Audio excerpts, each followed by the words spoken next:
Manchester সিটির তারকা striker Erling Haaland বলছেন, ফুটবলে দীর্ঘদিন শীর্ষ পর্যায়ে টিকে থাকার ক্ষেত্রে ক্রিস্টিয়ানো রোনালদো ও লিওনেল মেসি তার সবচেয়ে বড় অনুপ্রেরণা। টিএনটি ব্রাজিলকে দেওয়া এক সাক্ষাৎকারে হল্যান্ড বলেন, এই গ্রহের প্রতিটি ফুটবলারের জন্য রোনালদো ও মেসি আদর্শ। কীভাবে নিজেকে প্রস্তুত রাখতে হয়, কিভাবে কাজ করতে হয়, সবকিছু তারা দেখিয়েছেন, যাতে বিশ্বের সেরা লিগগুলোতে 15 বছর ধরে সর্বোচ্চ মানের পারফর্ম করা যায়। 40 বছর বয়সী ক্রিস্টিয়ানো রোনালদো ইতিমধ্যে 950টির বেশি গোল করেছেন এবং 2026 বিশ্বকাপে পর্তুগালের অধিনায়ক হিসেবে মাঠে নামার সম্ভাবনা রয়েছে।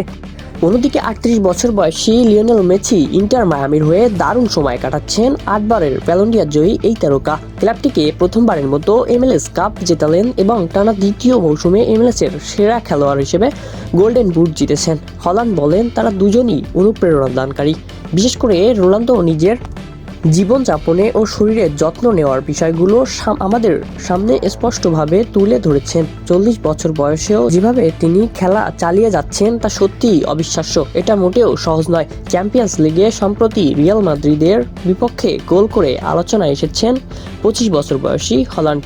পেনাল্টি থেকে করা সেই গোলটি ছিল সান্তিয়াগো বার্নাব্যুতে তার প্রথম গোল, যা ম্যানচেস্টার সিটিকে 2-1 ব্যবধানে জয় এনে দেয়। এ নিয়ে চ্যাম্পিয়ন্স লিগের 54তম ম্যাচে 55টি গোল সংখ্যা দাঁড়িয়েছে তার। ম্যাচ শেষে হল্যান্ড বলেন, এখানে এসে খেলা সবসময় বিশেষ।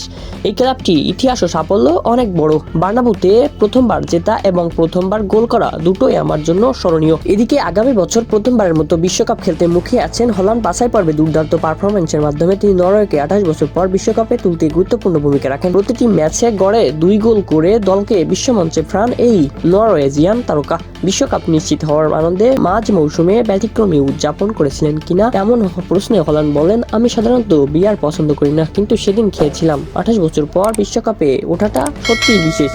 এবার আমরা প্রথমবারের মতো নরওয়ের বিশ্বকাপ খেলার অভিজ্ঞতা নিতে পারবো। এটা দারুণ হবে।